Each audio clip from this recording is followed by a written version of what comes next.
Hola a todos, hola a todos, bienvenidos a la segunda charla de este ciclo de Psicoeducación 2023. Hoy día contamos con una súper invitada, ya la doctora Vania Martínez, ya ella es psiquiatra infantil de la adolescencia y académica de la Universidad de Chile y directora del núcleo Millennium IMAI. No sé si lo pronuncia bien, doctora. Ya la doctora hoy día nos va a hablar de un tema súper importante, que es el suicidio en adolescentes, una tarea de todos. ¿Ya? Así que le vamos a dar la bienvenida a la doctora. Muchas gracias por estar aquí con nosotros, doctora. Adelante. Muchas gracias por la invitación. Un saludo a todos y todas quienes nos están escuchando. A través del chat es donde pueden hacer entonces sus preguntas, que las vamos a responder al final de la presentación, ¿ya? Hoy, Eh, disculpe, doctora, eso se me olvidó decir, lo del chat, pero bueno, muchas gracias de todas maneras. Así que después del espacio de que termine la presentación, va a haber un espacio de preguntas donde yo se las daré a la doctora y la doctora la responderá. ¿Ya? Así que adelante, doctora. ya. Eh, bueno, además tenemos una buena noticia, que desde el Núcleo Milenio IMAI tenemos un convenio de colaboración con la Fundación Círculo Polar, que nos permite hacer estas actividades y que también nos sirve a nosotros para nuestras investigaciones, poder estar en contacto con ustedes para saber en qué necesitamos avanzar y si nuestras investigaciones tienen el fruto que esperamos. Así que estoy muy contenta de estar hoy día. La temática es una temática bien difícil y sensible, y por lo mismo hay que tener en cuenta que en algunas personas esta temática puede gatillar recuerdos sensibles, emociones dolorosas, y en ese caso alguien que no esté preparado para ver esta presentación es preferible que no lo haga, y siempre pida ayuda a un profesional de salud mental. En Chile también una opción que tenemos para una primera evaluación o orientación es el Fono Salud Responde, que es 600-360-7777, opción 4. Hay personas conectadas de otros países que ojalá también en sus países tengan líneas así de apoyo o se puedan apoyar en área. ¿Ya? Entonces esta presentación está preparada para que la escuchen personas adultas, o si son personas adolescentes, que lo hagan en compañía de una persona adulta. Por otro lado, quizá usted, hay gente que lo puede estar escuchando, no sé, su lugar de trabajo, en su domicilio, y entonces puede que haya otras personas que estén pasando por ahí y también van a escuchar solo pedacitos, no toda la presentación. Por eso es la importancia de que usen audífono, o que se preocupen de quién va a escuchar esta presentación. Ya es tal como a veces quizá a usted le ha pasado, no sé, en YouTube, que dice... ojo que las imágenes a continuación pueden ser perturbadoras para algunas personas, o la temática que se va a hablar es de suicidio. Esa es la precaución que tenemos que tener al hablar de este tema. Y para eso además es muy importante que todos aprendamos a tener un uso de un lenguaje que le llamamos seguro versus un lenguaje de riesgo. Es importante que hablemos de suicidio para poder prevenirlo, pero tenemos que hacerlo de una manera que sea segura, porque si lo hablamos de cualquier manera, podría ser de riesgo. Eso quiere decir que podríamos tener un efecto de contagio de riesgo suicida en otras personas si no lo hacemos de una forma segura. Entonces, ¿qué es lo que es un lenguaje seguro? Un lenguaje que no es estigmatizante, que es respetuoso y que es libre de juicio, en el cual la persona está primero. Ya muchas veces escuchamos decir, o yo he visto varias veces en medios de comunicación que se escribe, por ejemplo, los suicidas, ¿ya? Los depresivos. Entonces, en un lenguaje seguro respetamos a la persona y decimos: esto es una persona que murió por suicidio, o es una persona que intentó suicidarse, o es una persona que tiene depresión o que tiene un trastorno bipolar, por ejemplo. No es tan distinto a lo que ocurre en el mundo de la medicina física, las enfermedades como la depresión, como la hipertensión, la diabetes, que muchas veces igual en el lenguaje decimos los hipertensos, los diabéticos, los epilépticos, y tenemos que ir cambiando ese lenguaje para que es una persona que tiene o un problema de salud mental, o una condición, o un problema de salud en general. Lo otro es no asociar a un lenguaje propio de delitos o pecados. Así le puse yo porque muchas veces escucho hablar como, por ejemplo, cometió suicidio. Ya cuando hablamos de la palabra cometió, probablemente lo primero que se nos viene en nuestra mente es un delito. ¿Ya? Entonces, cometió no es una buena palabra para referirse a esta temática. Tampoco me confesó que tenía ideas suicidas, ¿ya? O se arrepintió de que había hecho un intento suicidio, ¿ya? Entonces, no estamos pensando aquí que las personas se sientan ni culpables ni cuestionadas, ¿ya? Incluso hay gente que piensa que las personas que han hecho un intento de suicidio se debe denunciar esa situación al juzgado o algo así. Eso no es real, al menos en Chile eso no es así. Y no usar términos ambiguos ni asociados éxito o fracaso, ya que también, por ejemplo, a veces la gente dice, tuvo un intento de suicidio fallido, ¿ya?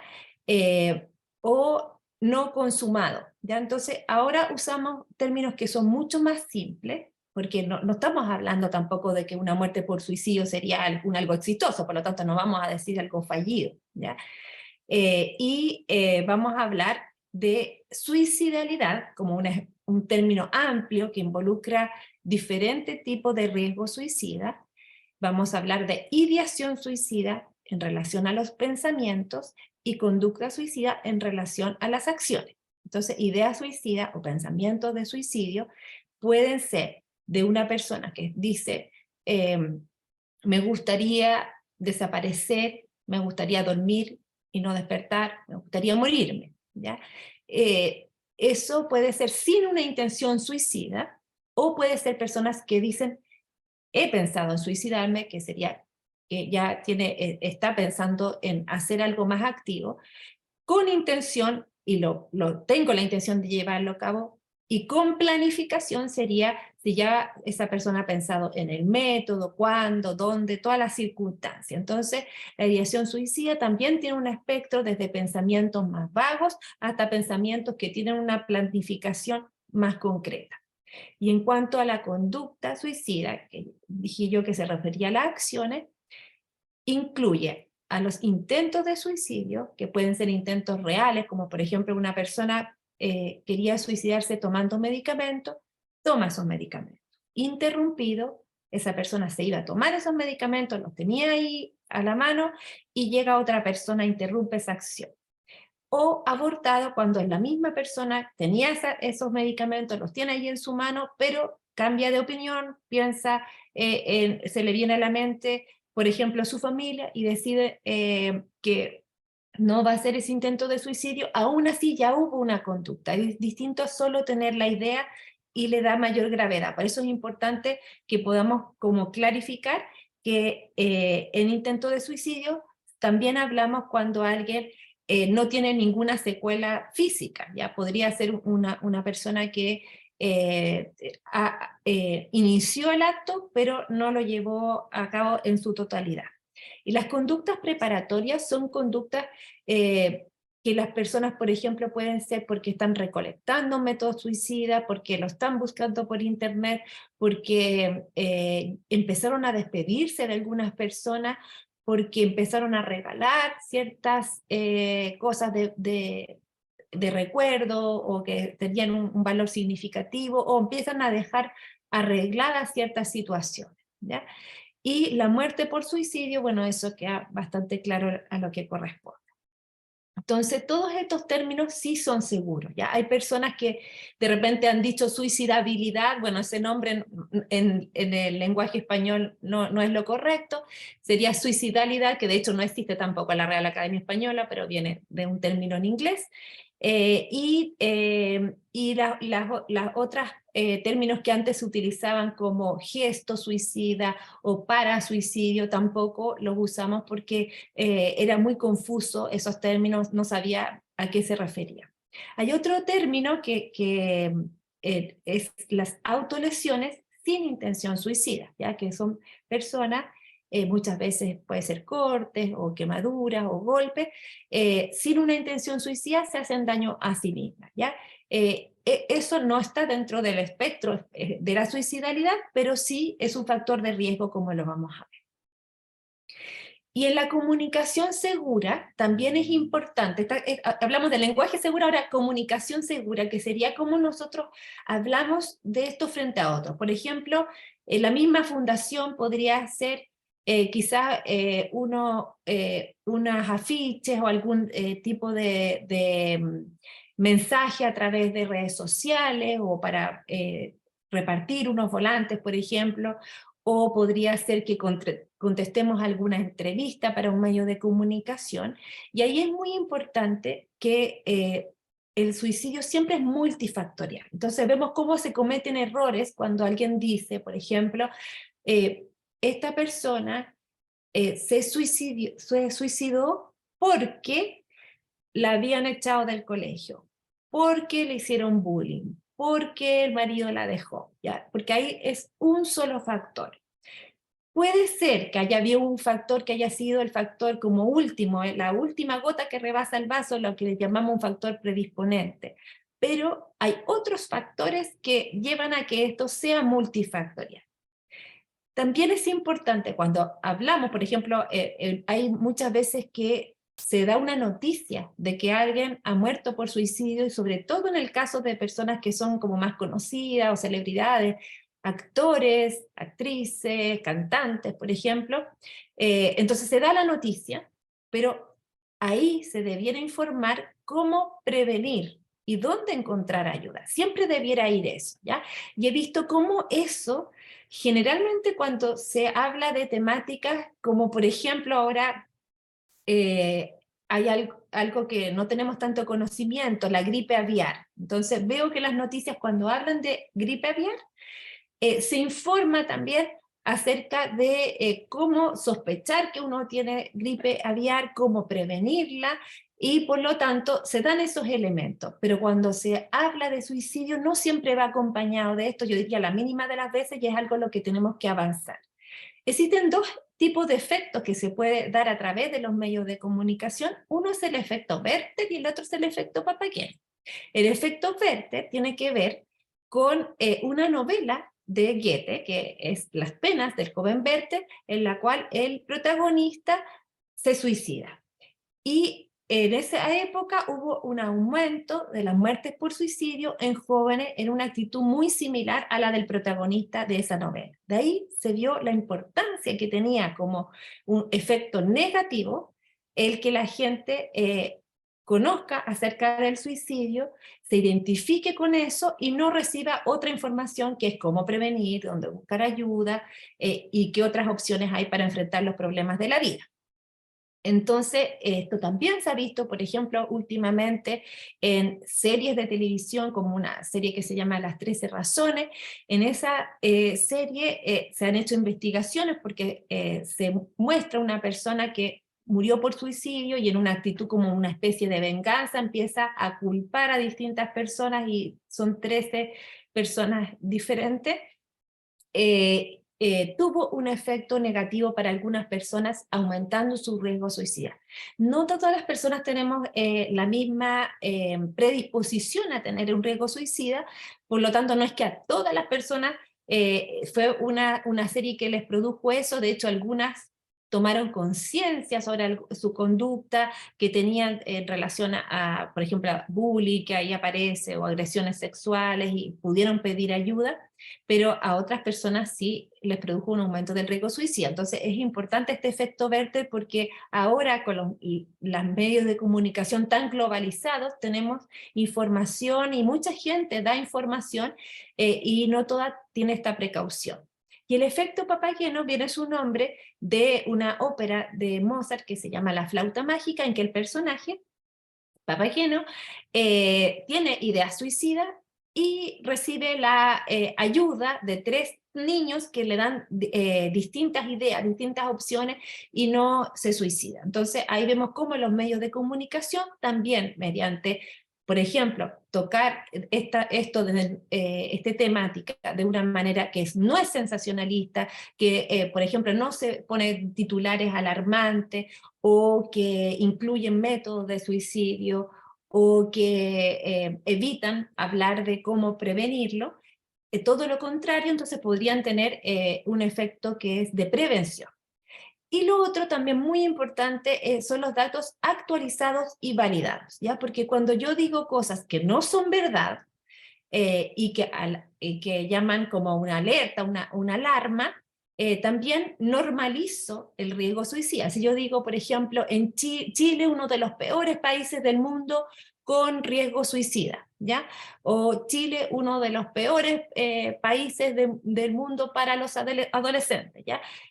Toda esa información no es una información que sea correcta, o sea, de partida es una información falsa, es desinformación, pero además tiene esta gravedad de que puede llamar al contagio suicida.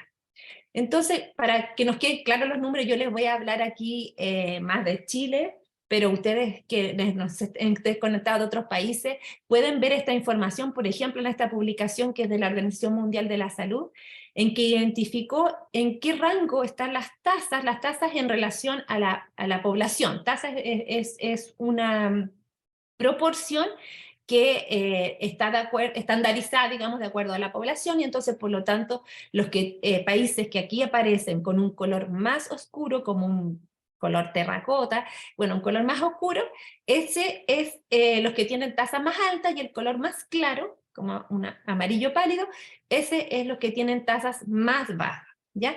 Entonces, si ustedes ven, gran parte de América del Sur está en una situación intermedia, pero hay algunos países con tasas más altas y otros con tasas más bajas, y también hay algunos lugares en que no tenemos información, ¿ya? Y hay otros países que son ahí de Asia, algunos de África, algunos también hay en América, que tienen las tasas que dentro del mundo son más altas. En cuanto a qué ha pasado en el tiempo, lo que ha pasado en el tiempo es que del año 2000 al 2019, si lo vemos en perspectiva, hubo una disminución de las muertes por suicidio. En algún momento, el año 2008, hubo un ascenso. Muy probablemente también ese ascenso tiene que ver con una forma diferente de tomar las estadísticas, que ahora es mucho más segura la forma en que las tomamos, y son datos que son validados cada 2 o 3 años. O sea, los datos que tenemos aquí del 2020 que aparecen son datos preliminares, pero miren lo que ocurrió.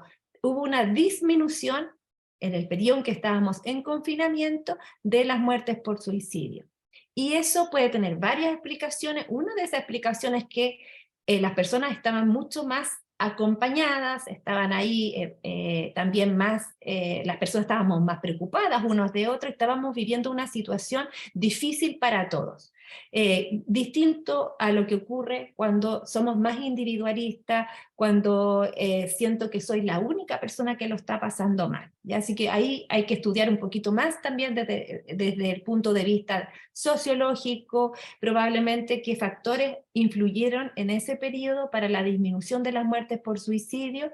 Ahora, como les dije, no vamos a tener datos del 2022 validados porque se va a demorar un tiempo, pero datos preliminares indican que estamos retomando lo que llevábamos antes del confinamiento, o sea, esos valores de tasa, y tenemos que preocuparnos para que esto no vaya aún en ascenso mayor. Las mujeres tienen más proporción de intentos de suicidio, pero los hombres tienen más muertes por suicidio. Y en Chile, esta proporción es de 4:1, o sea, por cada mujer que muere por suicidio, hay 4 hombres que mueren por suicidio, ¿ya? En el mundo, esta diferencia es un doble, un triple, y aquí en Chile incluso tenemos más diferencia. ¿Qué es lo que puede ocurrir? Los hombres utilizan métodos más letales que las mujeres, y también los hombres les cuesta mucho más acercarse a pedir ayuda. Esos pueden ser factores que influyan. También probablemente el consumo problemático o trastornos por uso de sustancias también puedan tener un rol. Y en cuanto al grupo de las edades, vemos cómo es diferente también entre hombres y mujeres. En el caso de los hombres, que es el color celeste, las tasas más altas están en las personas mayores, ¿ya? Va aumentando de acuerdo al grupo etario, hay tasas más altas. Y en el caso de las mujeres vemos cómo se distribuye un poco más homogéneamente y las tasas un poco más altas las tenemos en un gran grupo de las mujeres de edad media, ¿ya?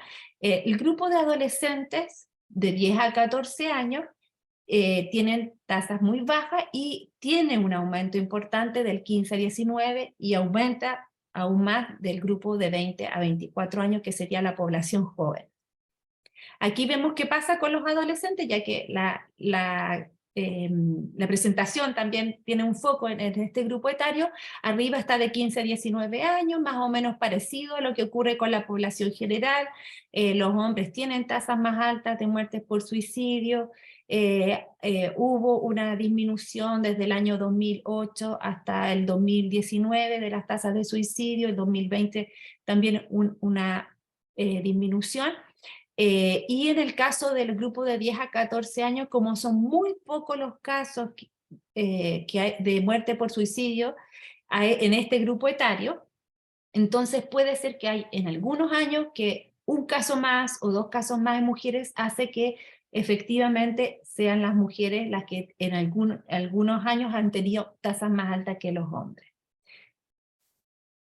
Y es muy importante que consideremos los factores de riesgo, los factores gatillantes y las señales de alerta. Ya vamos a llegar a las señales de alerta porque eso es lo que como familias, por ejemplo, como profesores o como las personas que estamos en contacto con adolescentes podríamos darnos cuenta, las señales de alerta. Pero es importante igual pensar en los factores de riesgo porque también si pensamos en los factores de riesgo vamos a ir viendo si es que algunos son prevenibles y cómo podemos actuar sobre ellos. Entonces ya les dije que el suicidio es multifactorial y eso es importante considerar. Pueden estar involucrados entonces factores a distinto nivel, tanto a nivel individual, familiar, ambiental, y a nivel individual ya hablamos también de que los hombres tienen más riesgo de muertes por suicidio, pero que las mujeres tienen más riesgo de intentos de suicidio. La psicopatología. No todas las personas que mueren por suicidio han tenido un problema o un trastorno de salud mental, no todas, ¿ya? Pero sí una gran mayoría. ¿Ya? En general, muchas de las estadísticas hablan de un 90% de personas que sí tenían un diagnóstico o que mediante lo que se llama una autopsia psicológica, que es una investigación que se hace después de una muerte por suicidio y que se recolectan distintos antecedentes, podemos llegar a la conclusión de que esa persona muy probablemente tenía algún trastorno mental, algún problema de salud mental, ¿ya? Por ejemplo, el día que conmemoramos el trastorno bipolar es en relación, ¿cierto?, al natalicio de Vincent Van Gogh, una persona que en su momento no tuvo un diagnóstico de psiquiatría, pero después a la luz de los antecedentes uno podía decir muy probablemente esa persona tenía un trastorno bipolar, ¿ya? Entonces, en cuanto a la psicopatología, ¿cuál es el factor de riesgo que es más probable para muertes por suicidio? Son los trastornos del ánimo, la depresión, también el trastorno bipolar, pero no quiere decir que todas las personas que tienen depresión o todas las personas que tengan trastorno bipolar tengan ese mismo riesgo. Otros problemas de salud mental que se asocian son la esquizofrenia, los trastornos de la conducta alimentaria, los trastornos de desarrollo de la personalidad o trastornos de personalidad y el trastorno por uso de sustancias.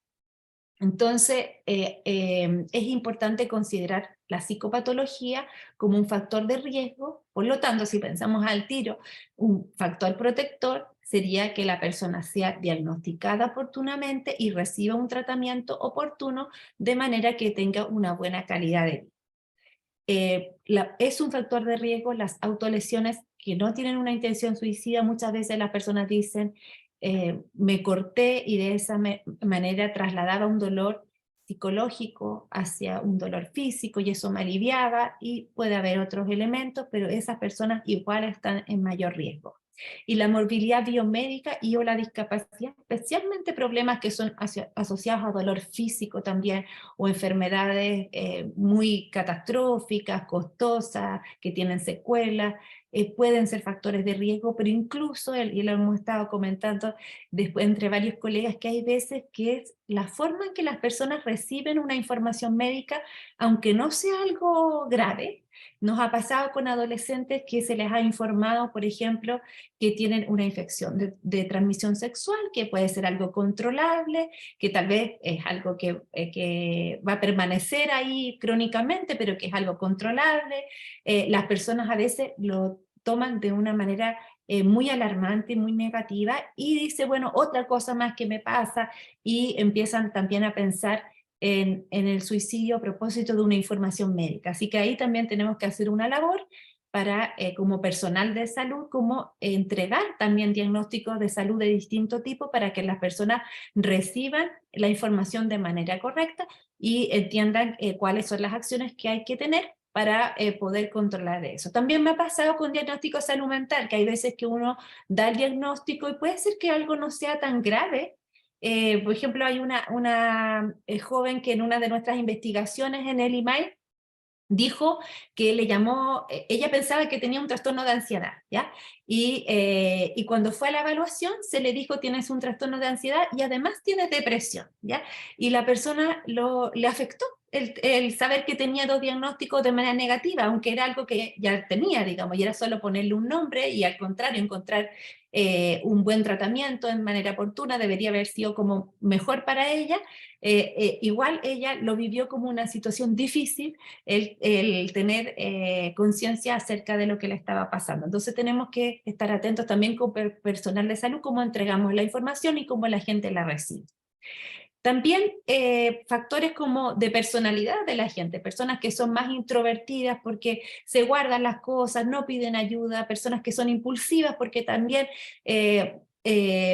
pueden reaccionar de manera muy impulsiva frente a una situación que después a la luz de un pensamiento más pausado podrían tomar otras acciones.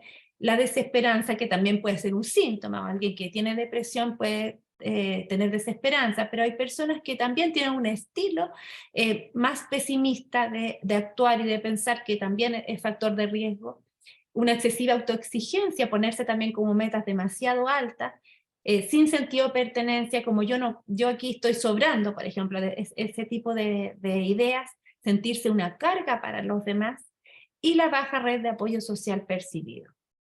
Y eso también es importante que lo averigüemos bien, porque hay veces que uno de afuera ve que esta persona tiene hartos amigos, amigas, vemos que se ríe y todo, pero incluso esas personas que desde afuera nosotros vemos así, a veces les preguntamos cómo te sientes, tienes amigos, amigas.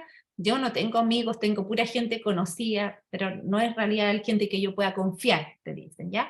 Y tú la ves que se ríe, pero por dentro lo está pasando muy mal, ¿ya? Y bueno, y de hecho esos son los estereotipos que tenemos en nuestra mente, que cuando decimos, por ejemplo, alguien tiene depresión, nos imaginamos una persona que no se levanta de la cama, que está todo el día llorando, que no puede hacer nada.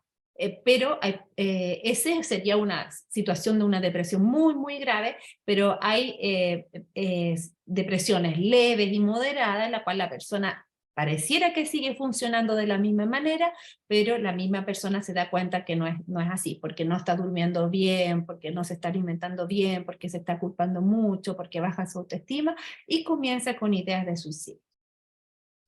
Y la ideación suicida persistente y los intentos de suicidio previo son factores de riesgo que siempre va a haber que considerar. No quiere decir que una persona que intentó suicidarse una vez va a quedar en riesgo por toda su vida. Si nosotros abordamos esto con un buen tratamiento, con un buen apoyo, puede que nunca más tenga un intento de suicidio, ¿ya?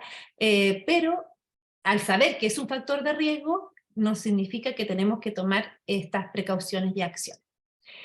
Y los factores de riesgo más relacionales, como las experiencias adversas tempranas, maltrato, abuso, negligencia, el bullying, la discriminación, por ejemplo, personas que son de ciertos grupos como pueblos indígenas, personas en situación de migración o personas de diversidad sexual, no por pertenecer a ese grupo, sino por haber vivido discriminación y exclusión social. Ya dijimos que era un factor de riesgo el no sentirse perteneciente, puede ser un factor de riesgo.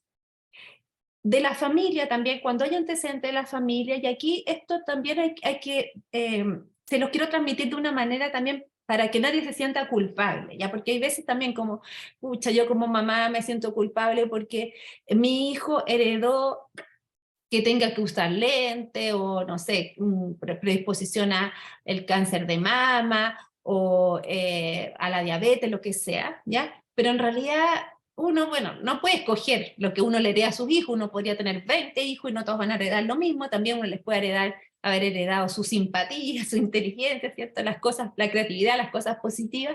Y también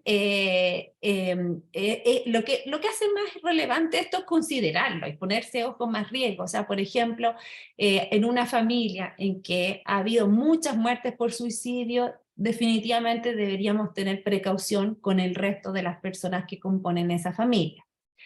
Desventajas socioeconómicas, eventos estresantes en la familia y conflictos familiares son factores de riesgo. Y acceso a métodos letales, y ahí donde la política pública puede tener una acción, como por ejemplo la intervención que se ha hecho en el Mall Costanera Center, ¿cierto? Que hay rejas más altas, que hay teléfonos de seguridad, que hay información de dónde pedir ayuda, que hay guardias que están alerta, sin duda que es una ayuda. Si nosotros aquí en Chile, bueno, y en otros países, abriéramos la puerta a que más gente tenga armas de fuego, eso va a ser un factor de riesgo. Así que por ahora, desde el punto de vista también desde la psiquiatría y la psicología, esperamos que eso no ocurra, que haya todavía bastante precaución en quienes pueden tener acceso a armas de fuego. Pero hay otros métodos que... por ejemplo, la intervención también que tienen las líneas nuevas del metro, ya a las cuales no hay acceso a la vía, también es un factor protector.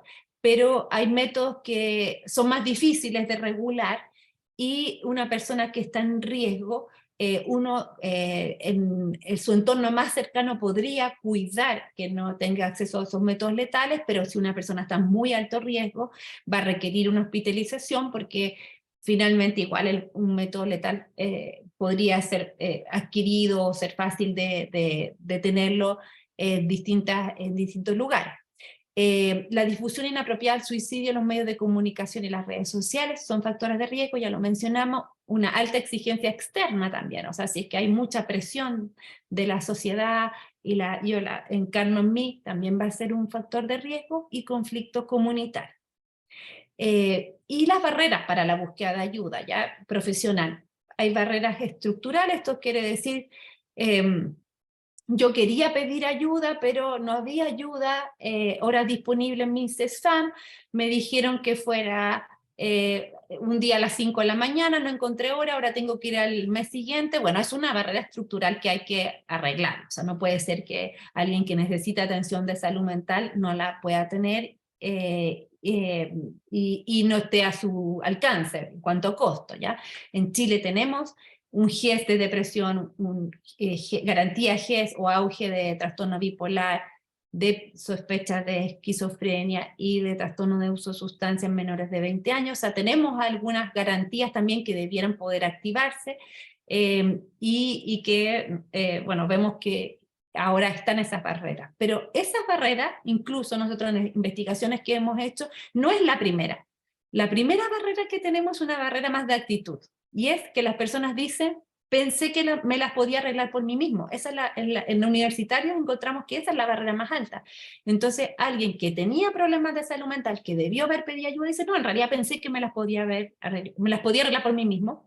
Y eso podría ser porque desconozco que en realidad, como tengo en mi mente el estereotipo que les dije, una persona necesita pedir ayuda cuando está en la cama y no se levanta y no hace nada, y no es así. Digamos, hay situaciones que nos alertan a pedir ayuda, O podría ser que ya he ido y nadie me ha podido ayudar, entonces estoy desesperanzada con la búsqueda de ayuda. Ya fui y el psiquiatra me trató mal, me dio unos remedios que no me servían, el psicólogo solo miraba la hora, lo único que querían era cobrar la plata, no me dieron hora, la psicóloga se fue con licencia y después no volvió, entonces no confío en el sistema y no voy a pedir ayuda, ¿ya?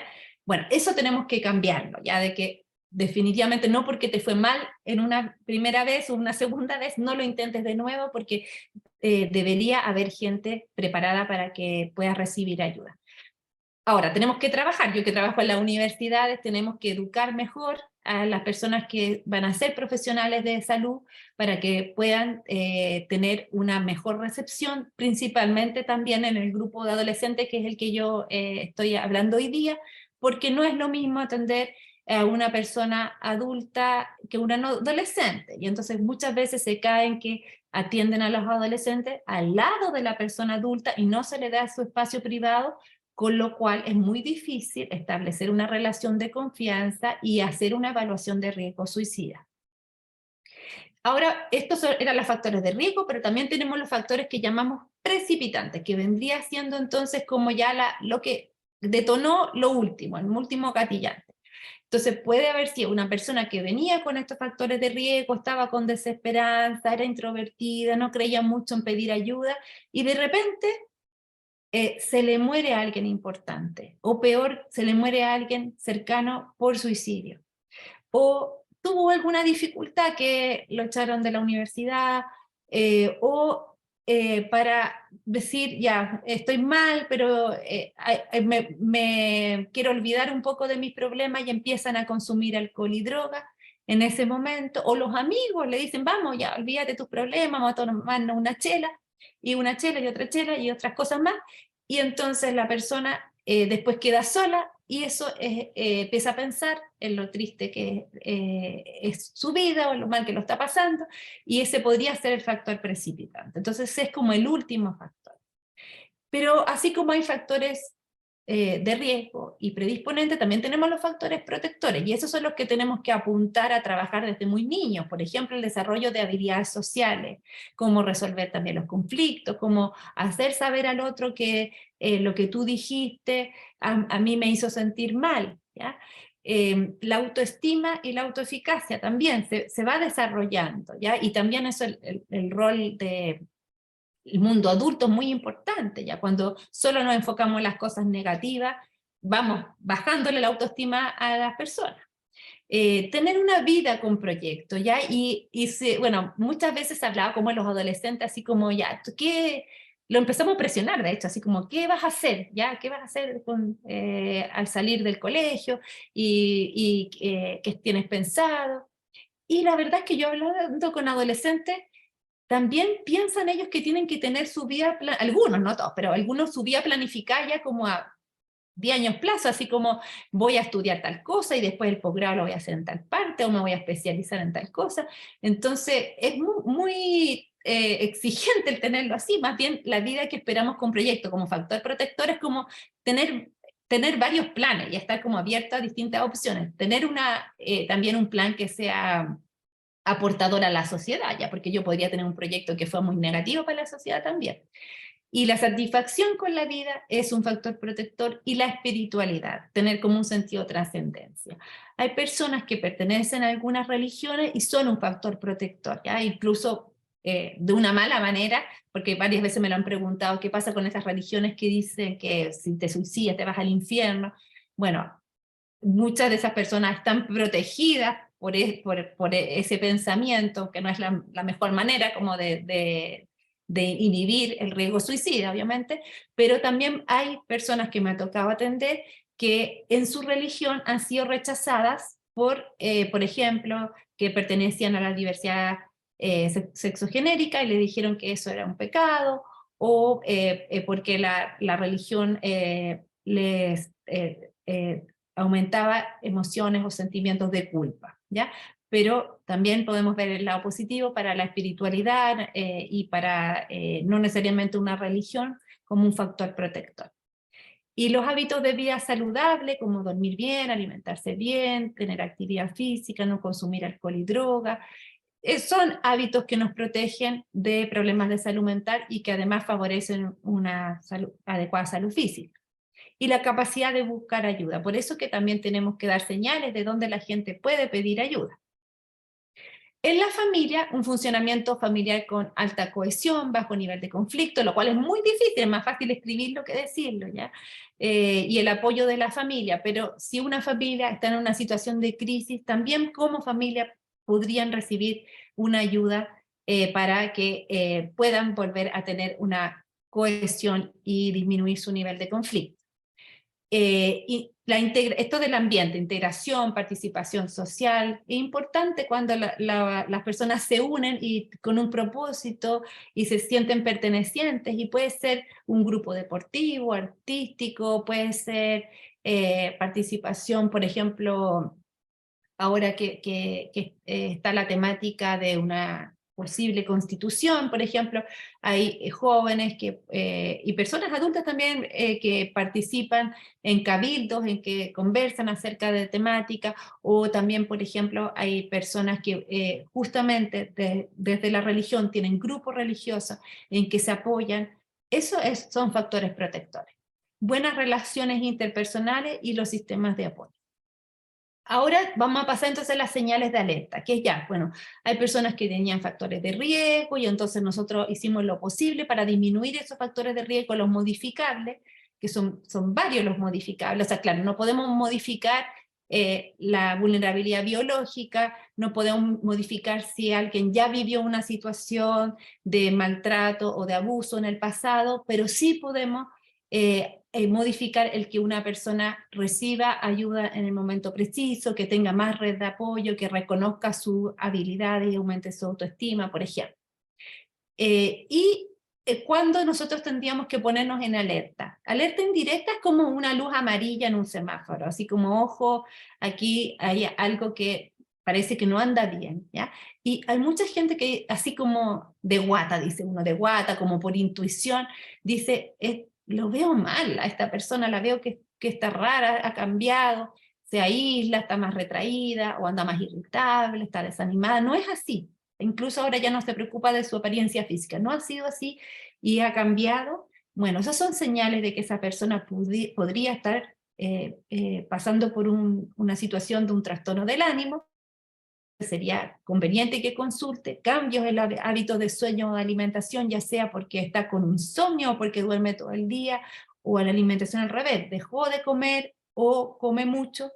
Disminución de rendimiento académico y de sus habilidades para interactuar, académico, laboral, bueno, en el ambiente que esté.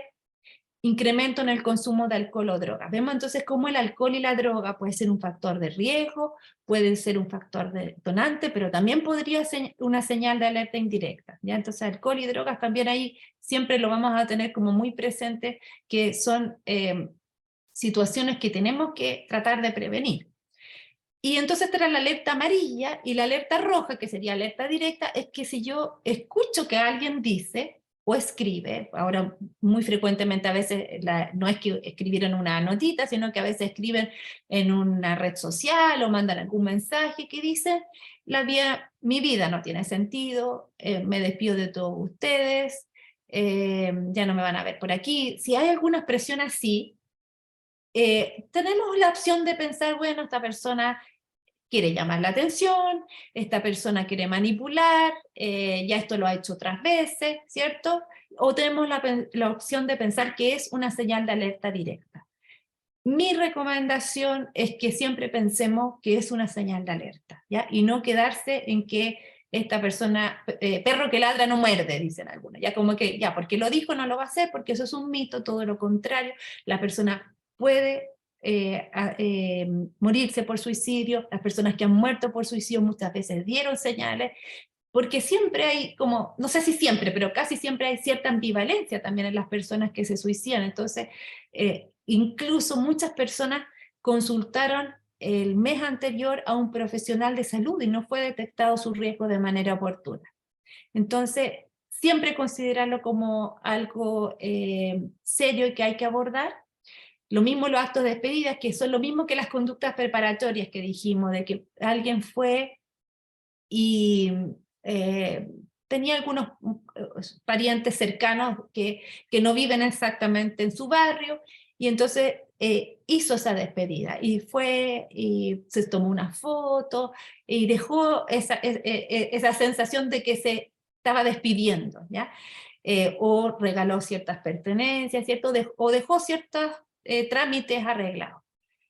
Búsqueda de métodos suicida, especialmente por internet, y ahí, bueno, muy importante que también cuando damos, los psiquiatras, los médicos en general, damos medicamentos, a veces no damos todas las precauciones de que esos medicamentos, en el caso de adolescentes, no debieran estar a cargo del mismo adolescente, en el caso de personas adultas con riesgo suicida tampoco, y tener como las precauciones que ya hablamos también de política pública.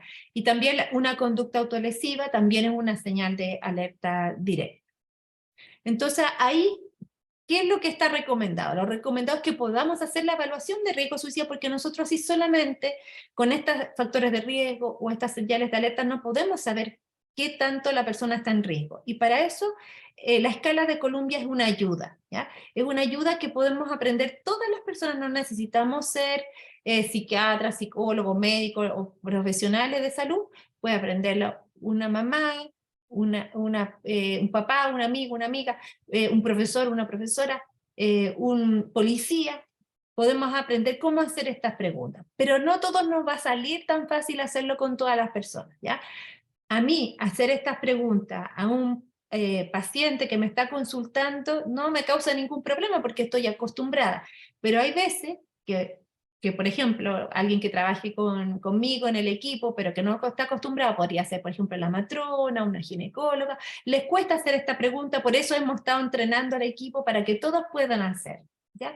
Pero podría ser que a mí, si yo tuviera que hacerle esta pregunta a alguien muy cercano a mí, supongamos, no sé, a mi marido, a uno de mis hijos, quizás a mí igual me costaría hacerla, ¿ya? Porque no estoy preparada para lo que me diga, o no, quizás reaccionaría mal. Entonces tenemos que buscar quién estaría preparado para hacer estas preguntas, pero no quedarse ahí con no hacerlas, digamos, porque no podemos evaluar el riesgo sin hacer estas preguntas. Entonces, estas preguntas son 6. Las primeras 5 son de ideación suicida, o sea, pensamiento, y la pregunta 6 es de conducta suicida, o sea, de acción.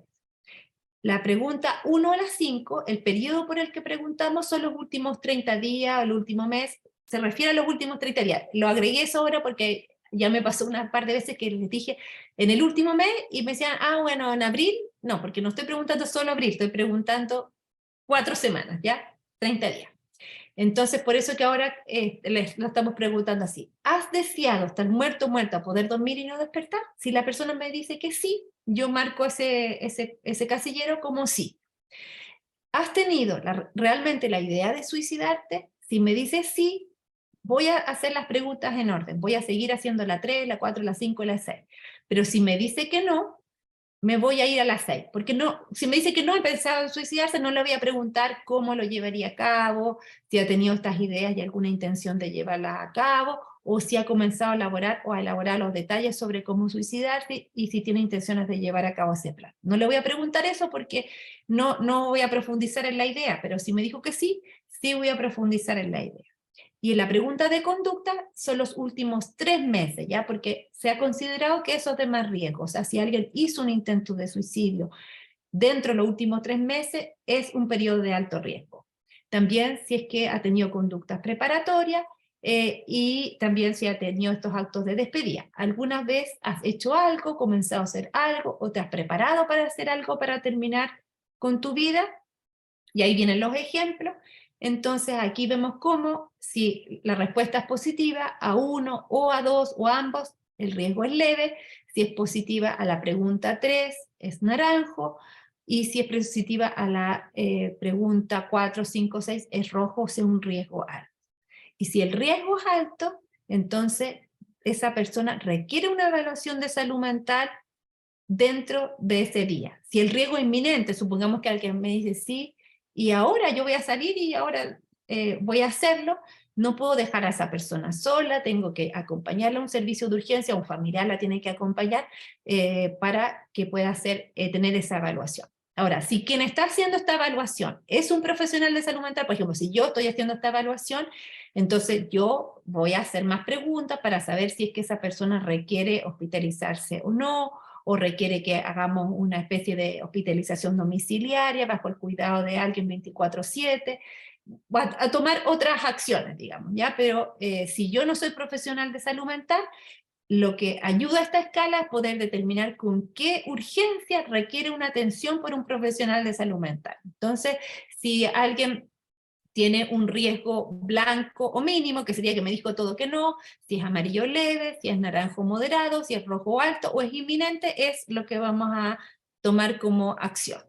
Entonces, el riesgo amarillo leve es una persona que requiere evaluación, pero que puede esperar algunas semanas, y el riesgo naranjo, ahí bueno, ojalá que sea lo más luego posible, y el riesgo rojo es en el mismo día, y siempre considerar tener una actitud empática, de escucha activa y sin juzgar, ¿ya? A uno como que le sale de adentro decirle algo como para consolar a la persona y que se olvide de eso, no, pero mira, si la vida es tan linda, te queda tanto por delante, hay personas que están peor que tú, no es para tanto, mira, yo sí que estoy mal, bueno, cualquiera de esas cosas no ayudaría a una persona que está en riesgo suicida. Lo que ayudaría es que uno le diga, ok, necesitamos ayuda, yo estoy para ti, pero no es suficiente con que yo esté para ti, sino que necesitamos pedirle ayuda a alguien más, a una persona profesional, para saber cómo yo te puedo ayudar y cómo te puede ayudar a ti. Entonces vamos a pedir esa ayuda. Eso es lo que habría que hacer en un caso de un riesgo más urgente.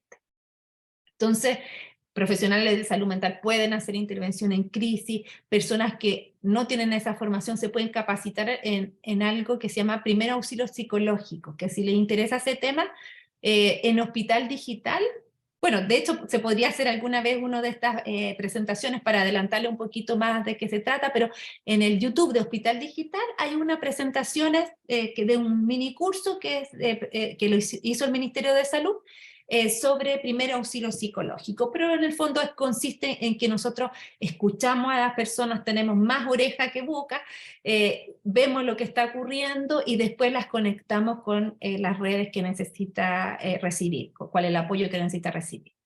Podemos identificar cuáles son esas conductas desencadenantes, este es el último gatilante, para ver si podemos modificar algo, reducir los métodos de suicidio, alertar a familiares y las personas cercanas, y si es riesgo inminente, bueno, al servicio de urgencia. Siempre la actitud empática, evitar críticas, juicio valorativo, descalificación, evitar dar consejos, sermones que defiendan este valor de la vida o buscando culpables. Y no se aplica la confidencialidad ambiental de riesgo suicida, pero tampoco es que le vamos a decir al adolescente te voy a acusar, porque no es eso. Ya vimos que esto de este lenguaje como seguro, no piensa que esto es algo que es ni un pecado, ni un delito, ¿cierto? Entonces vamos a hablar con alguien para que te pueda ayudar. No quiero que le cuente a mi mamá, no quiero. ¿Por qué no quieres que le cuente a la mamá? No, porque ella está súper mal, se va a sentir peor. Ya, pero mira, si tú fueras una mamá que tienes una hija que le está pasando eso, te preferirías que no te cuente porque tú estás muy mal, entonces mejor no enterarte. Y a veces ahí de poquito van confiando, pero a veces me dicen, no, no quiero que le cuente a mi mamá porque una vez le contaron, mi mamá llegó, me pegó a la casa y me sacó de la psicóloga. Bueno, no es buena alternativa, entonces a lo mejor partir por la mamá. ¿Con quién más podemos hablar? ¿Ya? Entonces ahí es donde uno tenemos que ver quién nos va a ayudar en esa red de apoyo. Mantener la disponibilidad y facilitar acceso a ayuda, eso es para los profesionales de salud. Y lo que podemos hacer es un plan de seguridad. Esto en general lo hace el equipo de salud con el adolescente que está en riesgo, y también en algún momento incorporamos a la familia porque pueden ser parte de este plan de seguridad.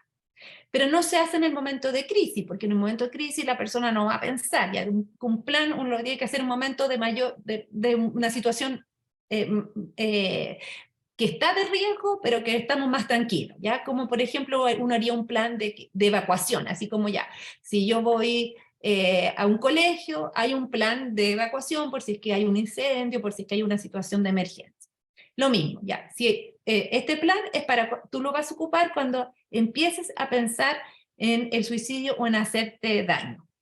Elimina elementos que te pueden dañar de antes, o sea, eso hay que hacerlo, es el primer punto del plan.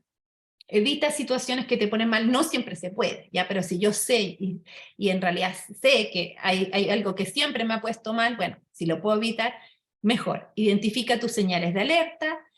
Cuando yo empiezo a llorar mucho, cuando ya no quiero hablar con nadie, cuando se me empieza a acelerar el corazón. ¿Cuáles son las señales de alerta que la persona dice, ahora va a aumentar mi riesgo suicida? Utiliza tus estrategias de afrontamiento, muchas son de distracción, puedes tener tu playlist que dice mi música para distraerme o sentirme mejor, mis fotos que me recuerdan a mis lugares favoritos, si puedo ir a un lugar también, pero puede que sea más difícil.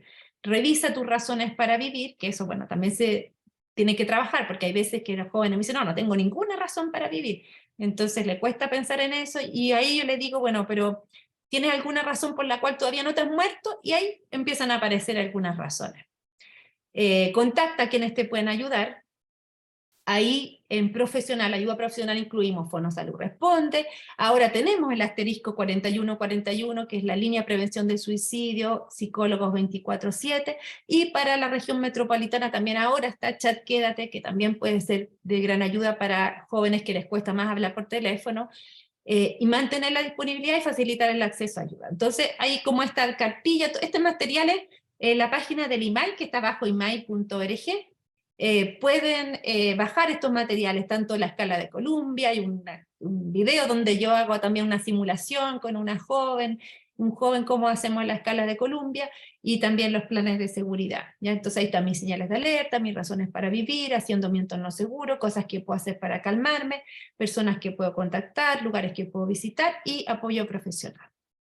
Tenemos una aplicación también que es gratuita, que la hemos diseñado en base a evidencia de varias investigaciones que hemos hecho, y ahora la estamos evaluando con una nueva indicación, y lo hicimos también con jóvenes, y es para prevenir la depresión y el riesgo suicida, pero también sirve, a lo mejor hay gente que ya está en tratamiento, también le puede servir para acompañar su tratamiento en salud mental. Entonces puede descargar en todas las plataformas para aplicaciones. Cuida tu ánimo se llama. Y la posvención, ¿ya? La posvención es lo que hacemos cuando ya hubo un suicidio, una muerte por suicidio, y su objetivo es recuperar salud a la comunidad, a las personas que han visto afectadas, porque una muerte por suicidio impacta en su entorno, e incluso más allá de su entorno. Ya les dije lo que pasa, por ejemplo, con un cantante famoso, un cantante que es de K-pop, por ejemplo, en Corea. ¿Saben cómo le afecta eso a sus fans en Chile? Le afecta, aunque esté muy, muy distante. Entonces también ha pasado que hay veces que uno dice, bueno, esta persona no era tan amiga, quizás no le afectó tanto, pero sabes que incluso hay personas que no eran tan amigas y se ven muy afectadas de situaciones de suicidio. Entonces tenemos que ayudar a esa recuperación y además reducir el riesgo de comportamiento suicida imitativo. Y para eso también hay acciones, y hay acciones que pueden ser riesgosas, ¿ya? Una acción riesgosa sería que yo, por ejemplo, empiece a buscar culpables, decir, ya, bueno, aquí fue culpa de la familia porque estaba en un tratamiento, lo sacó del tratamiento. No, aquí fue culpa del colegio porque ellos ese día lo expulsaron y entonces fue culpa del colegio. Ya, eso no es una recuperación saludable, empezar a buscar responsable y todo, pero es difícil porque hay que lidiar con emociones. También ha pasado que las personas van donde un personal de salud le dice, lo estoy pasando mal por este duelo, y le han dicho, ya, pero bueno, si ya murió, da vuelta a la página, tienes otros hijos.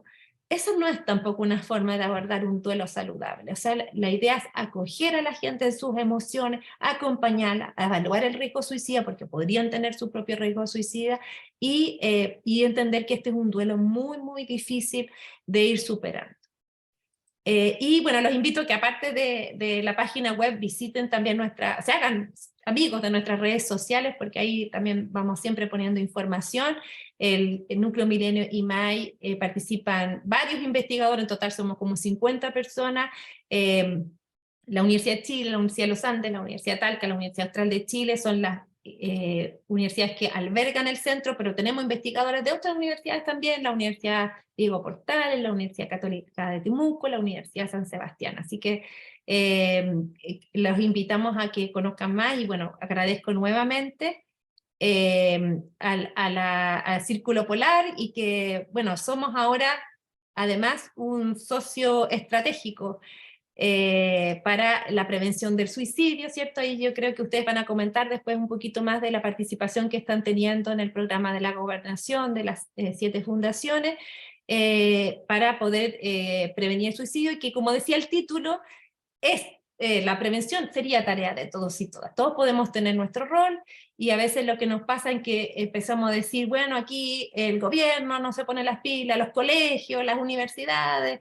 el sistema de salud, y empezamos a ver en los otros lo que falta, que yo también lo hago, evidentemente, que falta mucho en los otros sectores, pero también veamos cada uno qué es lo que puede hacer en su entorno, cuál es mi rol. Yo soy periodista, entonces mi rol es comunicar adecuadamente esto. Yo soy un empresario, entonces mi rol sería favorecer un adecuado clima laboral, ¿ya? Yo soy una mamá, ¿cómo puedo yo contribuir a esto en mi familia, a mi propia salud mental? Así que eso, pues ahora podemos responder preguntas. Tenemos hartas preguntas, parece. Sí, doctora, agradecerles la charla, muchas gracias, estuvo muy buena, y bueno, y qué buena noticia, aparte que somos una alianza, ¿cierto?, con IMAI, muy bueno, y muchas gracias también por la charla, y verdad, yo creo que lo que dijo usted es súper rescatable ahora y destacable, del rol que nosotros debemos cumplir, porque esto es tarea de todos, y la salud mental es responsabilidad también de la sociedad, ¿cierto? Entonces, desde nuestro rol, de verdad, tener buenos comportamientos, por decirlo de una manera, sobre todo con los niños, con las personas que más lo necesitan, ¿cierto? Así que muchas gracias, y vamos a empezar con las preguntas, que son muchas, ¿ya? Incluso hay preguntas de postvención, ¿ya? Que yo estaba mirando, que era lo que usted habló de qué hacemos después de un suicidio, ¿cierto? Con la familia y con todo el entorno. Se dice que, yo escuché una vez que de cada suicidio quedan afectadas más de 100 personas, o no sé si 50 o 100 personas, más o menos es Yo creo el... que es bien difícil, Paula, dimensionarlo, porque o sea, incluso, por eso te digo, se ve afectada de distinta manera, en distinto nivel, personas que uno no se imaginaría, sobre todo cuando uno se identifica con cierta situación, ¿ya? Así que hay muchas personas que podían verse afectadas. Desde luego su entorno más cercano, su familia, su comunidad, si alguien, por ejemplo, en su espacio educacional o laboral, se van a ver afectadas, pero incluso personas más lejanas también podrían verse afectadas. Ya. Hoy hay otra cosa que quiero hacer un comentario, porque, bueno, este evento o estas charlas de psicoeducación son organizadas por la Fundación Círculo Polar. Había personas que estaban un poco confundidas con otra asociación. Ya. Acá va la primera pregunta, doctora. Ya. Dice, hola, ¿la Fundación IMAI realiza charlas educativas en colegio a profesionales de educación o adolescentes? A ver, nosotros no somos una fundación, somos un centro de investigación que es financiado por el gobierno de Chile. Llevamos 4 años de financiamiento, nos quedan otros 2, ¿ya? Así que todavía nos queda tiempo para trabajar, ojalá perduremos en el tiempo. Entonces nuestra principal tarea es investigar, ¿ya? Investigar acerca de temáticas de salud mental en los adolescentes y jóvenes. Pero nosotros hemos dado un paso, no solo investigar por investigar, ¿cierto?, sino que para que esto pueda llegar a la gente y se transforme en políticas públicas, o podamos educar, que es la actividad que estamos haciendo ahora para la gente en general. Entonces, no tenemos la capacidad de hacer charlas en todos los colegios, en todas las partes, pero siempre nos pueden escribir, porque nosotros los vamos a orientar. Bueno, nos pueden seguir en nuestras redes sociales, actividades como la de hoy día, que son abiertas a la comunidad, hacemos muchas de estas, y tenemos mucho material también, que pueden, ya charlas que están grabadas y que pueden acceder, y eventualmente hay veces que también hacemos actividades en algunos lugares cuando nos da el tiempo, y tenemos también alguna relación de colaboración también con algunas municipalidades, por ejemplo. Bueno, muchas gracias, doctora. Y dejar claro también que esta charla está siendo grabada y lo van a encontrar en nuestra página www.circulopolar, y también en nuestro canal de YouTube, ¿ya? Así que va a estar disponible en unos días más. Ya. Pregunta, la proporción del suicidio entre hombres y mujeres es de 1 a 4. ¿Qué sucede? ¿Es la cultura o la educación? O sea, en primer lugar, dejó de lado la parte biológica, ¿cierto? La persona que hizo la pregunta, pero en primer lugar, sí hay algún factor biológico, o sea, debe haberlo, digamos, porque es algo que se repite además a lo largo de distintas culturas, ¿ya?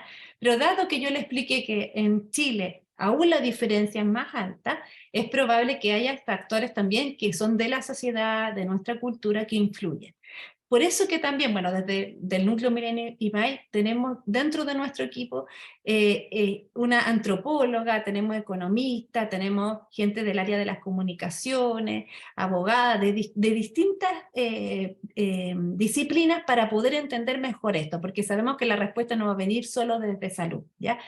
En Chile todavía existe mucho como del no pedir ayuda, especialmente en los hombres, y eso lo vemos sistemáticamente. Hemos hecho investigación ahora que ha sido particularmente en jóvenes, hombres con riesgo suicida y también con autolesiones sin intención suicida. Vemos cómo les cuesta mucho más pedir ayuda, cómo se apoyan menos también en su grupo de pares, cómo es más estigmatizado y cómo también el consumo de alcohol y droga es como más recurrente para, entre comillas, aliviar un problema psicológico, ¿ya? Porque evidentemente pasa a ser otro problema más, ¿ya? Así que desde el punto de vista educacional se ha existido mucho en trabajar en el tema de derribar estos estereotipos entre hombres y mujeres. Los hombres no lloran, ¿cierto? Niñitas, como que fuera algo negativo, si es que lo ven en una situación en que está así como llorando, por ejemplo. Así que se está trabajando mucho en eso desde el punto de vista de la educación. Todavía nos falta avanzar. Las familias yo creo que también hemos avanzado, pero hay cosas que nos faltan. Ahora, si bien hay más muertes por suicidio en hombres, no debemos olvidar que las mujeres tienen más depresión, más trastornos de ansiedad, son más víctimas también de problemas de trastornos de la conducta alimentaria. Entonces, están con mayor problemas de salud mental por distintas razones, y no todas son biológicas. Las mujeres tienen más agregación de roles, las mujeres tienen mayor precariedad económica, laboral, han vivido más situaciones de maltrato y violencia. Entonces, cuando pensamos en enfoque de género, tendríamos que mirar siempre todo esto más globalmente, o sea, de las mujeres que tienen su necesidad de salud y de los hombres que tienen sus necesidades de salud. Y sin duda que también esto lo hablamos en globo, ¿ya? Porque no quiere decir, digamos, de que dentro del grupo de mujeres todas seamos de la misma manera, ¿cierto? Entonces también es en globo. Ya, doctora. Bueno, hay otra pregunta acá. ¿Hay estudios que den cuenta si los suicidios de hombres y mujeres están asociados a una patología de salud diagnosticada? Claro, la mayor parte de las muertes por suicidio sí se asocian a personas que tenían un problema de salud mental, incluso que estaban en tratamiento, ya quizás algunos lo habían descontinuado o no estaba teniendo la regularidad que se requería, puede haber sido, ya, pero muchas de las personas sí tenían un diagnóstico, o como les comenté, podría haber sido que no lo tenían, pero uno al reconstruir la historia sabe que tenían los síntomas que podrían haber constituido un diagnóstico si que se hubiera hecho oportunamente. Y no hay tanta diferencia ahí entre hombres y mujeres en cuanto a los problemas de salud mental para el riesgo suicida, que son los que yo había mencionado antes, que son principalmente trastornos del ánimo y esquizofrenia y trastornos de personalidad. Y trastornos de la conducta alimentaria son los diagnósticos más frecuentes que se asocian.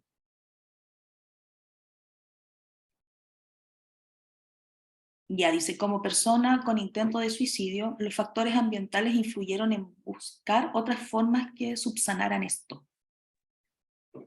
No sé ¿Cómo? si... No entendí esa pregunta. Yo tampoco. Como persona con intento de suicidio, los factores ambientales influyeron en buscar otras formas que subsanaran esto. Parece que alguien nos está contando su testimonio, entiendo. Y me da la Entonces, impresión que eso tiene claro, que ser. Hay una pregunta. ya. Pero, Paula, o sea, si está contando su testimonio de algo que le pasó y que le sirvió, yo creo que es bueno compartir eso, porque justamente ahí están preguntando de nuevo que explicara la diferencia entre efecto Werther y Papageno. El efecto Papageno es el que nos protege, ¿ya? Entonces, que es una ópera de Mozart que se llama La flauta mágica, y el personaje, Papageno, tiene idea suicida y hay 3 niños que le dan distintas alternativas. Entonces, si yo visibilizo eso, esas historias de vida de personas que, pero que no personas como extraordinarias, sino personas comunes y corrientes, que lo pasaron mal y que pudieron salir adelante. Me puede inspirar también a mí, ¿ya? Pero si yo solo conozco historias de gente que lo pasa mal y va de mal en peor y que mueren por suicidio y no doy ninguna salida, ese sería el efecto Werther, ¿ya? Que sería el promover el suicidio mediante un ejemplo, una imitación de una persona que en este caso era una novela que se llama Las penas del joven Werther, de Goethe, que produjo aumento de muertes por suicidio en esa época en que se publicó. Ya, doctora, dice, ¿qué recomienda para trabajar la prevención de suicidio en los colegios? Bueno, los colegios en Chile tienen hay un documento que se llama Recomendaciones para la Prevención del Suicidio en Establecimientos Educacionales del Ministerio de Salud. Ya ustedes lo googlean y les va a aparecer porque es muy fácil de encontrar. Recomendaciones para la prevención de la conducta suicida en establecimientos educacionales. Y ahí ese documento es la base de cómo se debe hacer eso. Además se ha trabajado en cursos de capacitación para llegar no solo a los psicólogos de los colegios o a los orientadores, ¿ya? Sino que a todo el personal, porque qué tan importante puede ser un inspector, alguien que cuida el patio, que está observando cómo se comporta, la gente que trabaja en la portería, a veces el tío le dicen así como, son muy cercanas a veces esas personas y confían, entonces toda la comunidad escolar, desde luego apoderados y apoderados, personas que están a cargo de jóvenes también. Entonces, en esas recomendaciones es la base, hay cursos que se asocian, tenemos que trabajar en que todos los colegios tengan protocolo, eso es un mandato que debieran tenerlo, pero no todos los colegios lo tienen, y los que lo tienen no todos están como óptimos, pero ahí hay una ayuda que nosotros sí podemos desde el Núcleo Milenio MAI también apoyar a los colegios a sus propios protocolos para yo lo he ofrecido varias veces, para si alguien tiene su protocolo, nosotros podemos revisarle y decirle, mira, este lenguaje ahora no se usa este más seguro, cambiémoslo, y esto podrías hacerlo de tal manera, así que ahí también es una forma que podemos ayudar a los colegios. Ya, doctora, gracias. Mira, que hay otra pregunta. ¿Qué tan relacionada está la depresión familiar congénita con la ideación suicida? ¿La qué congénita? La la depresión familiar congénita con la Ah, idea ya. suicida. Ya. A ver, hay que pensar que los problemas de salud mental no son congénitos en el sentido que congénito sería que uno nació con eso, ¿ya? Como una malformación congénita, le decimos, por ejemplo, cardíaca, alguien que nació con ese problema, eso llamamos congénito, ¿ya? Algo que a lo mejor se puede referir es como una predisposición biológica o hereditaria, quizás a eso está apuntando. Ya no es que nació con eso, sino que se le desarrolló en algún momento, como por ejemplo una predisposición a la depresión, ¿ya? Pero no pensemos, porque antes se hablaba como la depresión endógena y la depresión reactiva. Quizás todavía hay gente que sigue utilizando esos términos, pero no las pensemos así separadas. En la depresión y otros trastornos del ánimo hay un componente que es hereditario, predisponente, biológico, no es genético en el tema de que hay un gen que heredamos, sino que es mucho más complejo que eso, pero hay esa predisposición, pero esto también tiene que ver con otros factores que se pueden ir agregando, ¿ya? Siempre hay factores ambientales también que van a influir, o sea, si es que yo tenía esta predisposición, pero me toca vivir una situación muy adversa en mi colegio, mucho bullying, en mi barrio hay mucha inseguridad, mucho conflicto, además me pongo a consumir droga, bueno, eso puede gatillar un cuadro, ¿ya? Entonces, no hay que pensarlo como algo determinante, así como de que yo nací con una depresión y siempre la voy a tener, no es así. Y que por eso que los factores protectores y las señales de alerta que nos ayudan a tomar conciencia de cuándo necesitamos pedir ayuda, son los que también tenemos que considerar, no solo los factores de riesgo. Ya, doctora, gracias. ¿Existen estadísticas que mencionen personas que no dieron señales y se suicidaron? Bueno, es difícil porque no se hace una investigación así de cada caso, qué fue lo que pasó, ¿ya?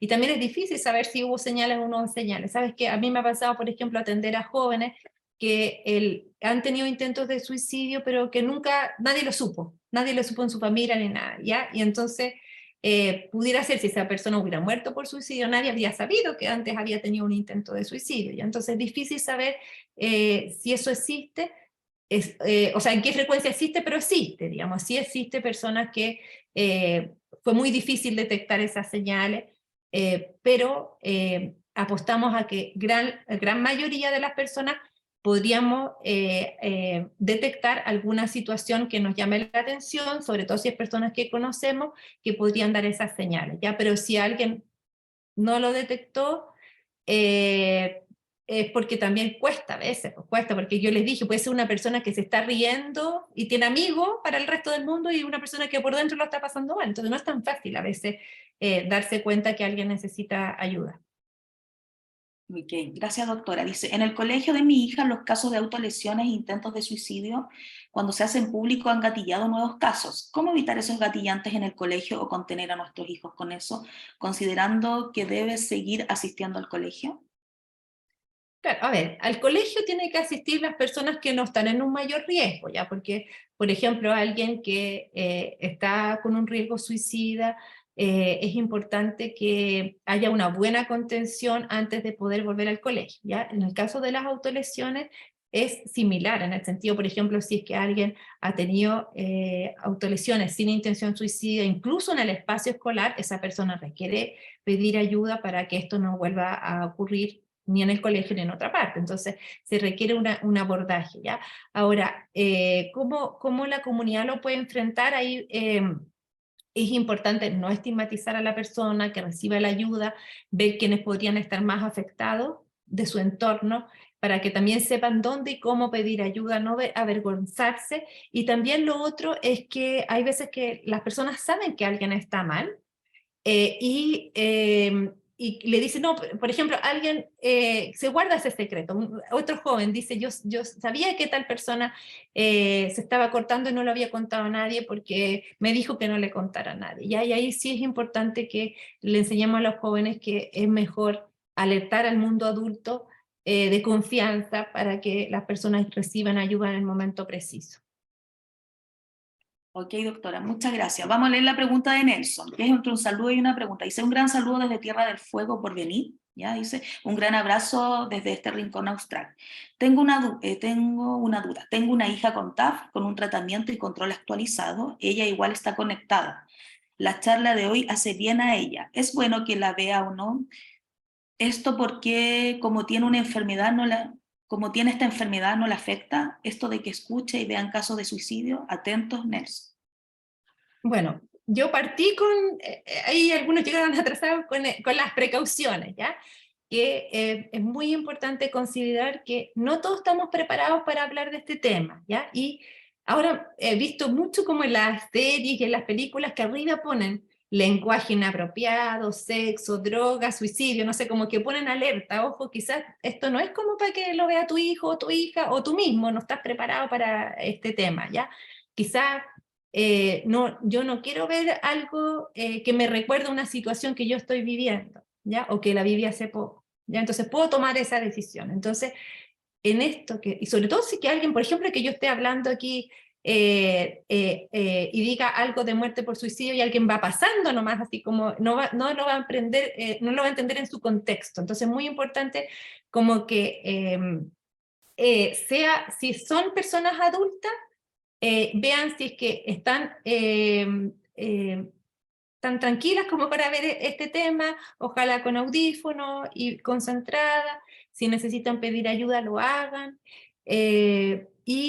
personas adolescentes, ojalá en compañía de una persona adulta, personas que esté pasando por una situación de riesgo y esto les sirva para considerar pedir ayuda. Eso sería súper bueno que pudiéramos decirle sí, se puede pedir ayuda, ¿ya? Aquí, bueno, vi a alguien que dijo que no le fue bien llamando al asterisco 4141. ¿ya?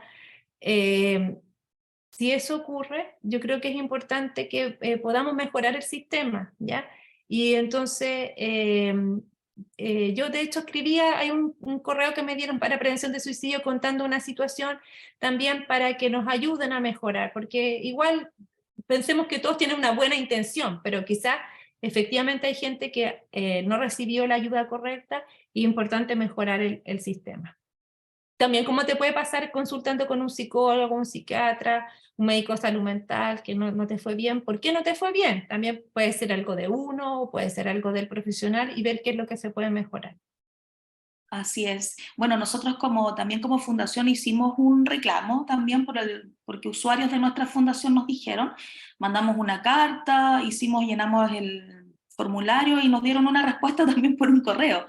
Pero como dice la doctora, yo creo que la unión hace la fuerza desde ahí, la idea es que todos los que tengan algún reclamo o algo que decir sobre la línea, háganlo. Ya escriban un correo. O sea, es una crítica positiva, o sea, yo creo que todos estamos aquí pensando en cuál es nuestro rol que nos corresponde, ¿cierto? Viendo cómo lo podemos hacer cada uno mejor y también si es que vemos que hay algo que se puede hacer mejor desde otro escenario también hacerlo. Yo le hice clases, por ejemplo, este lunes a estudiantes de periodismo, ¿ya? Y ojalá la sigamos haciendo más, porque también vemos ahí que hay una dificultad, ¿ya? En cómo se transmiten las noticias, y entonces si educamos también a la gente para que tengan un compromiso, va a ir ayudando. Totalmente. Esa es la idea de hecho de no hacer, o sea, el reclamo o las sugerencias también que uno tiene. La idea es que sea en pos de que mejore, ¿cierto? Porque igual es una línea que nos sirve bastante. Doctora, la última pregunta, ¿le parece? ¿Ya? ¿Sí? ¿Sí? Ya. Una mamá, o sea, una persona dice, no una mamá, disculpe, ¿cómo puedo aprender sobre la predisposición biológica hacia una enfermedad mental? Siempre me ha costado entender y explicar esto. Ahí está mejor formulada la pregunta. Sí, es que yo creo que es lo que respondí, ¿ya? O sea, primero, o sea, yo creo que algo que tenemos como clara las mujeres, por ejemplo, el tema del cáncer de mama, ¿ya? Si mi mamá tuvo cáncer de mama, entonces la persona, generalmente, no sé, ginecólogo, la matrona que me atiende, me van a recomendar que yo tome mis exámenes de mama antes que otras personas, ¿ya? Decía, a tal edad, mejor que lo hagas y todo. Vamos a estar más atentos a que eso pueda ocurrir, ¿ya? Pero podríamos ser 10 hermanas y aunque todas tomemos las mismas precauciones, a una sí se le va a desarrollar cáncer y a otra no. O sea, no todos vamos a heredar la misma predisposición. Mi mamá no lo eligió, no diría, mira, a ella le quería heredar y a ella no, ¿cierto? Tampoco, no sé, si tenía ojos celestes, no todos los hijos van a heredar los ojos celestes. Entonces, por eso creo que es importante no verlo como desde el tema de la culpa a veces que tenemos las mamás, también puede ser los papás, ¿ya? Pero como que le heredé tal cosa a mi hijo, ¿ya? No, porque uno no elige, pero lo que sí puede hacer es estar atento que esto podría ocurrir en ciertos momentos y tomar más precauciones para poder detectarlo a tiempo. Y si es que se pudiera prevenir algo, se puede. Y hay casos que uno no se puede prevenir nomás. O sea, no. Por ejemplo, no sé, por el cáncer de mama, si está asociado a otros factores, como por ejemplo la obesidad, quizás ya es algún factor que yo podría ayudar a prevenir, ¿ya? En el caso del trastorno bipolar o la depresión, si les damos más herramientas como habilidades sociales, redes de apoyo, son factores protectores, ¿ya? Entonces, en ese sentido es lo de la predisposición, ¿ya? Pero no es que se haya encontrado un gen, así como ya el gen, y ahí la gente sabría que él lo heredó, digamos, porque podríamos hacer un test genético antes, ¿no? No se ha encontrado un gen, sino que es una interacción de varios genes que podrían llevar a una mayor vulnerabilidad a que algunas personas desarrollen esta enfermedad. Ya, doctora, muchas gracias. Ya se cerró el espacio. Damos por terminado en realidad el espacio de preguntas por la hora, principalmente. Nos podíamos quedar toda la tarde, pero ya son las 2:30. Bueno, agradecerle esto y hablando como una madre de futuros adolescentes, de verdad que es importante escuchar esta charla de visibilizar y de poner en la mesa este tema, porque la única manera quizás de aprender es justamente hablándolo, aunque sea difícil, y la prevención es fundamental, como usted lo acaba de decir. Bueno, y también cuando llega a pasar también está la posvención, ¿cierto? Qué importante esto. Yo lo voy a dejar con Elena, que va a dar la introducción y va a dar una muy buena noticia que tiene que ver mucho con este tema. Muchas gracias, doctora. Hola a todos, buenas tardes. Buenas tardes ya, sí. Primero que nada, agradecer mucho a la doctora Vania Martínez por su excelente charla de psicoeducación en este tema que es tan importante y que está tan en boga, ¿no es cierto? Lamentablemente, por lo que todos sabemos que está pasando. Así que muchas gracias, doctora, y muy contentos de estar asociados con el centro que usted dirige. ¿Mm? En segundo lugar, quería hacer unas tres reflexiones, digamos, desde nosotros no somos psiquiatras, no somos psicólogos, somos expertos por experiencia, somos pacientes, somos mamás, somos familiares, ¿ya? La importancia, digamos, es que de conversar de estos temas y también no solamente conversarlo con nosotros, sino que poder conversarlo con la persona que tenemos al lado que está dando señales, ¿ya?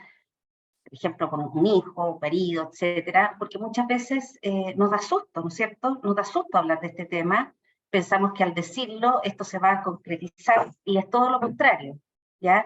Es difícil preguntarle a un ser querido, ¿no tienes ganas de vivir? ¿Estás pensando en suicidarte? Decirlo abiertamente. Es duro, es difícil, cuesta. Tratamos de hacerle el quite porque pensamos que no estamos claros si eso va a ser mejor o peor. Es un tema muy complicado de enfrentar, pero como dice la doctora y como hemos aprendido con muchos expertos, lo que hay que hacer justamente es eso, atreverse a preguntar, atreverse a conversar el tema. Eso es de la mayor relevancia para poder actuar a tiempo. Lo otro que también nuestra presidenta la escuchaba y les voy a decir hablar de esto también, esta presidenta Flavia, las personas no quieren morir, ¿ya? Nadie quiere morir. Las personas quieren dejar de sufrir, porque en algún minuto el sufrimiento es tan terrible que la única salida que ven es el suicidio, ¿ya? Y desde ese punto de vista, siempre, como decía la doctora, hay que validar el dolor de las personas, ¿ya? A veces uno piensa, como decía la doctora, oye, sí, oye, pero piensa en todo lo bueno que tienes, piensa en que estás partiendo con tu vida. No, hay que validar el dolor y acompañar, ¿ya? Estar y actuar para prevenir. También, como puso por ahí también Flavia en el chat, contarles que nosotros tenemos nuestra fundación, nuestros famosos círculos de apoyo a pares, que justamente es uno de los factores protectores de pertenecer a una comunidad del cual hablaba la doctora, en el cual hacemos apoyo mutuo, tratamos de transmitir esperanza para apoyarnos, ayudarnos y contenernos con este problema y con otros. ¿Ok? También contarles una muy buena noticia, que es que antes de ayer el gobierno regional de la región metropolitana lanzó un programa que es inmenso, en términos de inversión, y lo que va a abarcar es un programa muy grande a nivel de Sudamérica, digamos, que es un programa de prevención del suicidio, perdón, que se llama Quédate, Quédate. El nombre lo dice todo, ¿no es cierto? En el cual participan 7 fundaciones y una de esas fundaciones es nuestra Fundación Círculo Polar.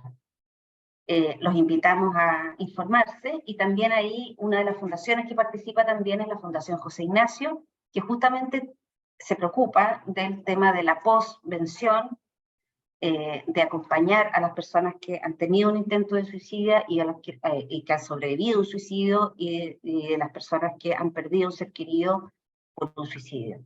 ¿No? Y por último, bueno, ustedes saben que nuestra fundación hace todos los servicios que da, charlas de psicoeducación, gracias a los doctores que desinteresadamente nos donan sus horas, y también todas las labores que hacemos de los CAPS, que son los círculos de apoyo a pares, son de forma gratuita. Así que los invitamos también a los que puedan realizar una donación en nuestra página web. Hay un botón de donación. Nuestra página web es www.circulopolar.cl. Así que los que puedan ayudar con su donación y también a seguirnos en todas las redes sociales que ya Paula y Marcela les indicó las que. Así que muchas gracias por su asistencia, por su atención, y nuevamente agradecer a la doctora por tan excelente charla de psicoeducación que nos ha dado. Muchas gracias, doctora Vania, y un saludo a todos. Que tenga muy buen fin de semana. Chao, gracias a ustedes.